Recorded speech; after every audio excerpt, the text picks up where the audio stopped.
কিন্তু এইটো বিদ্যাত বহুত পইচা আছে। এনে নৰ্মেলি এটা সঁচা কথা ক'ব যে কিমান টকা মাহত আয় কৰিব পাৰে? মানে যদি কাম এনে যদি টুকটাকো কাম কৰে তথাপি 1,00,000 টকা এটা আহে। আসসালামু আলাইকুম, নমস্কাৰ। পুনৰ আপোনালোকৰ সন্মুখত আন এক নতুন উপস্থাপন লৈছোঁ, যি উপস্থাপনৰ জৰিয়তে আপোনালোকে নিজকে হাতৰ বিদ্যাত পাৰ্গত কৰি পেলাই দুপইচা ঘটিব পাৰিব। হাতৰ বিদ্যা জনা থাকিলে কেতিয়াও আপোনালোকে মানে খালী পকেটত থাকিব লগা নহয়, কেতিয়াও আপোনালোকে মানে অভাৱ অনুভৱ কৰিব লগা নহয়। হাতৰ বিদ্যা জনা থাকিলে ভাতৰ অভাৱ কেতিয়াও আপোনাৰ নপৰে। তাৰ কাৰণ হ'ল মই মোবাইল ৰিপেয়াৰিং ইনষ্টিটিউট এখনত আহিছোঁ। ইয়াত চাওক ইকুইপমেণ্ট আছে আৰু বেছি ষ্টুডেণ্ট নহয়, ইমান ভিৰ নহয়, ইমান জামো নহয়। আৰামছে আপোনালোকে ইয়াতে 10-12জন ষ্টুডেণ্ট বহি পেলাই আৰামছে কাম কৰিব পাৰে, শিকিব পাৰে মানে ইয়াত। আৰু কিমান দিনত শিকিব, কিমান দিনত আপোনালোকে আৰু এখন দোকান খুলি পেলাই মানুহক ছাৰ্ভিচ দিব পাৰিব, সেয়া আপোনালোকক জনাম সবিশেষ। কিন্তু তাৰ আগত দেখুৱাই লওঁ যে ইয়াত সুবিধাসমূহ কি কি আছে। ইয়াত শিকোঁতে আপুনি এনেধৰণৰ সুবিধা পাব। ধৰক ইয়াত তেওঁ কাম কৰি আছে, কিন্তু বৰ্ডত চব দেখা পাই থাকিব। বৰ্ডৰ চুইচটো দি দিয়ক, দেখাই দিওঁ। এয়া ইয়াত কাম কৰি আছে, এয়া চাওক, ইয়াত যি কাম কৰি আছে বৰ্ডত পূৰা ওলাই আছে, চাইছেনে আপোনালোকে? এনেধৰণে আপোনালোকে শিকিব পাৰিব কোন অংশ কি হয়, কোন পাৰ্টছ কি হয়। ইয়াতে মেনু আছে, চাওক আপোনালোকে। এয়া GSM গুৱাহাটী, অৰ্থাৎ GSM গুৱাহাটী এই ইনষ্টিটিউটত আপোনালোকে আহিলে আপোনালোকে এণ্ড্ৰইড মোবাইল ৰিপেয়াৰিং শিকাটো আৰামছে পাৰিব কম দিনত। আৰু আইফোনৰ ক্ষেত্ৰত যদি কওঁ, আইফোনৰ ক্ষেত্ৰত আপোনাক মানে যিটো মানে নৰ্মেল বেছিক যিটো নলেজ লাগে আপোনাৰ, বেক পেনেল চেঞ্জ কৰা বা বেটাৰী চেঞ্জ কৰা, তেনেকুৱা ধৰণৰ বেছিক নলেজসমূহ লৈ যাব পাৰিব যে বেক পেনেল কেনেকৈ চেঞ্জ কৰে। বহুত ঠাইত আপোনালোকে যদি আইফোনৰ বেক পেনেল চেঞ্জ কৰিব দিয়ে, তেতিয়াহ'লে কি কৰে, হয় আপোনাৰ এয়াৰড্ৰপ কাম নকৰিব, হয় ৱায়াৰলেছ চাৰ্জাৰে কাম নকৰিব। বহুতে বুজি নাপায় যে আইফোনটো কেনেকৈ ৰিমুভ কৰে, ভাবে যে বেক পেনেল ফাটি গৈছে, হিট মাৰি পেলাই উঠাই দিওঁ, বেলেগ এটা লগাই দিওঁ। কিন্তু উঠাওতে যে তাত মেগনেট থাকে আৰু বহুত ধৰণৰ ইকুইপমেণ্টবিলাক থাকে, যদি আপোনাৰ অলপ বিসংগতি হয় তেতিয়াহ'লে আপোনাৰ হয় চাৰ্জাৰে কাম নকৰিব, ৱায়াৰলেছ চাৰ্জাৰ বা আপোনাৰ এয়াৰড্ৰপ, এনেধৰণৰ মানে সুবিধাসমূহৰ পৰা আপুনি বঞ্চিত থাকিব বা আননন পাৰ্টছ বুলি ছেটিঙত দেখাই দিব। যদি আপুনি প্ৰপাৰ শিকিব বিচাৰে তেতিয়াহ'লে আপোনাৰ ইনষ্টিটিউটৰ প্ৰয়োজন হ'ব। গতিকে মই সেই ইনষ্টিটিউটত আপোনালোকক লৈ আহিছোঁ। এইগৰাকী হ'ল মাষ্টাৰ ট্ৰেইনাৰ। দাদা, শুভেচ্ছা জনাইছোঁ আপোনাক। হয়, নমস্কাৰ। কিমান দিন হ'ল? আমাৰ এইটো নতুনে ষ্টাৰ্ট হৈছে, ধৰি লওক 1 মাহমান হৈছে, এটা বেচ চলি আছে। আচ্ছা, কি নাম আপোনাৰ? মোৰ নাম চাহজাহান। আচ্ছা, কোন ঠাইত আছে ইয়াত? এইটো আপোনাৰ বশিষ্ঠ চাৰিআলিত ৰত্নমলী হোটেলৰ লগতে। আচ্ছা, বশিষ্ঠ চাৰিআলি। হয়, ঠিক আছে। এয়া বশিষ্ঠ চাৰিআলিত। দাদা, আপোনাৰ নাম কি? ফাৰুক আহমেদ। মোবাইলৰ A to Z, এণ্ড্ৰইডৰ A to Z শিকাই দিয়ে নে কিবা বাকী? এণ্ড্ৰইডৰ A to Z। কিমান দিনৰ কোৰ্চ হয়? আমাৰ 40 দিনৰ কোৰ্চ হ'ব। আৰু 40 দিনত কিমান টকা যাব? 40 দিনত এনে 30,000 টকা ৰাখিছোঁ আমি। 40 দিনত। 40 দিন। আচ্ছা, গতিকে 30,000 টকাত আপোনালোকে 40 দিনত আৰামছে শিকিব পাৰিব। মাত্ৰ 30,000 টকা এটা দি পেলাই আপোনালোকে জীৱনটোৰ কাৰণে এই দুটা হাত, এই হাতক আপোনালোকে পাৰ্গত কৰিব পাৰিব যে কেনেকৈ মোবাইল ৰিপেয়াৰিং কৰে। এতিয়া আপুনি ফ্ৰেছ নিউ মানুহ বা মই নতুন, মোৰ হাতত যদি দি দিয়ে যে মোবাইল হেণ্ডছেট, যে এই মোবাইলটো আজিযোৰ লগাই দিয়া বা ৰিপেয়াৰিং কৰি দিয়া, মই নোৱাৰিম। কিয় নোৱাৰিম? মই এক্সপাৰ্ট নহয়। মোক যদি কয় যে এনেধৰণৰ ফোন, এই ফোনটো যদি মোৰ হাতত দি দিয়ে, বেয়া হৈছে আপোনাৰ বা মানে যিকোনো পাৰ্টছ চেঞ্জ কৰিব লাগে, মোক যদি কয়, মইতো নোৱাৰিম। কিয়নো মই শিকা নাই, মই নাজানো। কিন্তু এইটো বিদ্যাত বহুত পইচা আছে। মোবাইল ৰিপেয়াৰিং শিকিলে, ইয়াৰ পৰা যদি শিকি যায়, কোনোবা যদি দোকান দিয়ে, এনেই নৰ্মেলি এটা সঁচা কথা ক'ব যে কিমান টকা মাহত আয় কৰিব পাৰে? মানে যদি কাম এনে যদি টুকটাকো কাম কৰে তথাপি 1,00,000 টকা এটা আহে। যদি টুকটাক কাম কৰে, মানে কম পৰিমাণে যদি আপুনি কাম কৰে, তথাপিও 1,00,000 টকা 1,00,000 টকা এটা আহি যায়। আৰু যদি আপোনাৰ দোকান তেনেকুৱা পপুলাৰ হৈ যায়, ভিৰ হৈ যায়, ভাল ছাৰ্ভিচ দিয়ে, ভাল ব্যৱহাৰ কৰে, অৰিজিনেল পাৰ্টছৰ সৈতে তেওঁলোকক ছাৰ্ভিচ দিয়ে, জেনুইন পাৰ্টছ লগাই দিয়ে, গ্ৰাহকৰ যি বিশ্বাস, সেই বিশ্বাসটো যদি আৰ্জিব পাৰে, তেতিয়া আপোনাৰ মাহত 5,000 পৰা 6,00,000 টকা ইনকাম হ'ব পাৰে। হয়, নিশ্চয়। আৰু হয়। এইটো আমি অকল যে ফ্ৰেছাৰ এইটো নহয়, আমি কাম শিকি থকা মানুহকো শিকাওঁ।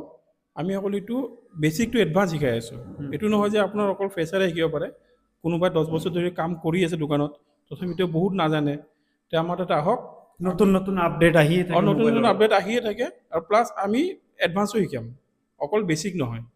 এডভান্সো শিকাম আৰু এনেকুৱা নহয় যে আমি অকল বেলেগ ইনষ্টিটিউটৰ দৰে অকল মানে কি থিয়ৰী দি কিনে এটা মাদাৰবোৰ্ড দি কিনে শিকাই শেষ শেষ যেন কৰি তেন দিম, পইচাটো সৰকাই পঠাই দিয়ে। সেনেকুৱা নহয়। আমাৰ এটা লাইভ কাম হ'ব, মানে লাইভ মানে এইটোৱে, আমাৰ 4টা দোকান আছে, 4টা দোকানত যি কাম হ'ব আমি লাইভ ডেইলি লাইভ মাদাৰবোৰ্ডত কাম কৰি দেখুৱাম ডেইলি, মানে লাইভ যি হ'ব, লাইভ আপোনাৰ যি প্ৰব্লেম আহিব এই দোকানবোৰত ডেইলি সেইবোৰ হেণ্ডছেট আনি কিনে ডেইলি দেখুৱাম, লাইভ হেণ্ডছেট কাম দেখুওৱা হ'ব, থিয়ৰী থাকিব। মানে তেওঁলোক হ'ল মাষ্টাৰ ট্ৰেইনাৰ। ইয়াতে মাষ্টাৰ ট্ৰেইনাৰসকলে কি কৰিব, 4খন দোকান আছে, 4খন দোকানত কাষ্টমাৰে যিসমূহ মোবাইল লৈ আহে, যি পাৰ্টছ চেঞ্জ কৰিব লাগে ষ্টুডেণ্টৰ সন্মুখত চেঞ্জ হ'ব। ষ্টুডেণ্টৰ দ্বাৰাও কৰাম আমি। যেতিয়া ষ্টুডেণ্ট পাৰ্গত হ'ব, পঢ়া হ'ব, তেতিয়া ষ্টুডেণ্টৰ দ্বাৰাও কৰোৱা হ'ব। হয় হয়, আৰু ষ্টুডেণ্টক আমি যেতিয়ালৈ CPU বহাব নোৱাৰে নিজে তেতিয়ালৈ আমি নিৰোঁ, কিন্তু CPU বহাই কেনেহে আমি ইয়াৰ পৰা খেলোঁ, মানে পাৰফেক্ট হ'ব লাগিব। ইয়াৰ পৰা মাদাৰবোৰ্ড, CPU। হয়, ইয়াৰ পৰা ওলাই যাতে তেওঁ বেলেগ দোকানত কাম কৰিব পাৰে, নিজৰ নুখুলিলেও বেলেগৰ তাত কাম কৰিব পাৰে। গতিকে ইয়াতে চাওক, কেপাচিটি বেছি ষ্টুডেণ্টৰ নাই। বেছি ষ্টুডেণ্টৰ মানে মেক্সিমাম 10টা ৰাখিম। মেক্সিমাম 10জন ইয়াতে বহিব পাৰিব, আৰু তেওঁলোকৰ ইমান ষ্টুডেণ্টৰ প্ৰয়োজন নাই। মই যি ইনষ্টিটিউটত ভিডিঅ' বনাই আছোঁ, এনেকুৱা নাভাবিব যে 50জন আহিলেই ল'ব, 100জন আহিলেও ল'ব, নহয়।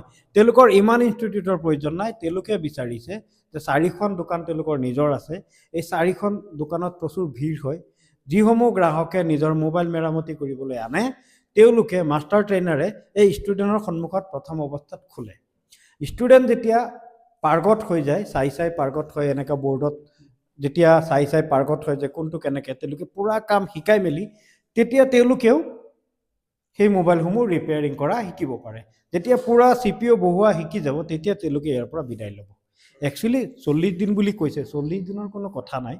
কাৰোবাৰ যদি 50 দিনো লাগে, তেওঁলোকে শিকাইহে এৰিব। সেইটো কথাটো মই ক্লিয়াৰ কৰি দিছোঁ। আমাৰ মানে কেনেকুৱা প্ৰচেছটো, ধৰি লওক আমাৰ ফাৰ্ষ্ট বেচত 40 দিনে শিকিলে, তেওঁ 40 দিনত কি হ'ল, তেওঁ ক্লিয়াৰ নহ'ল, আমি CPUটো কৰি দিলোঁ, তেওঁৰ ট্ৰেচিঙত ৰৈ গ'ল কিবা অলপ, যে 3 মাহ পিছত তেওঁ আকৌ আহিব পাৰিব, তেতিয়া আমি তেওঁৰ পৰা পইচা নলওঁ। তেওঁৰ কিবা যদি ডাউট থাকে তেওঁ আহি কিনে 10 দিন 5 দিন শিকি কিনে ক্লিয়াৰ কৰি যাওক। সেইটোৱে কৈছোঁ মই, যে আপুনি যদি আধৰুৱা কৰি গুচি গৈছে, বেকআপটো আপুনি পাব।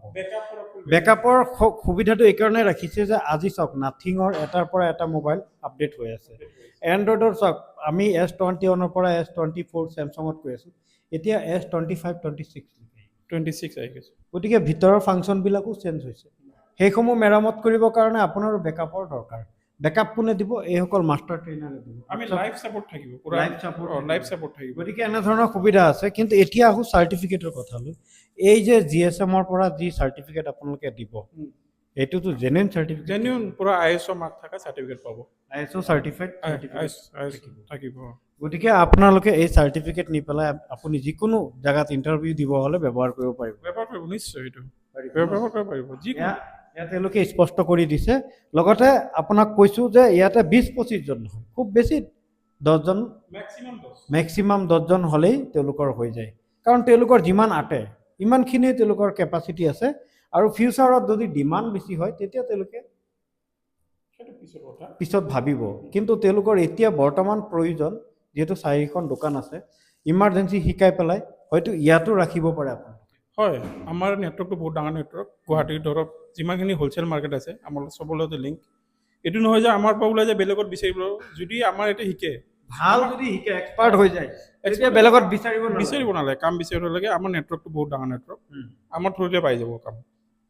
গতিকে ইয়াতকৈ আৰু কি সুবিধা আপোনাৰ লাগে?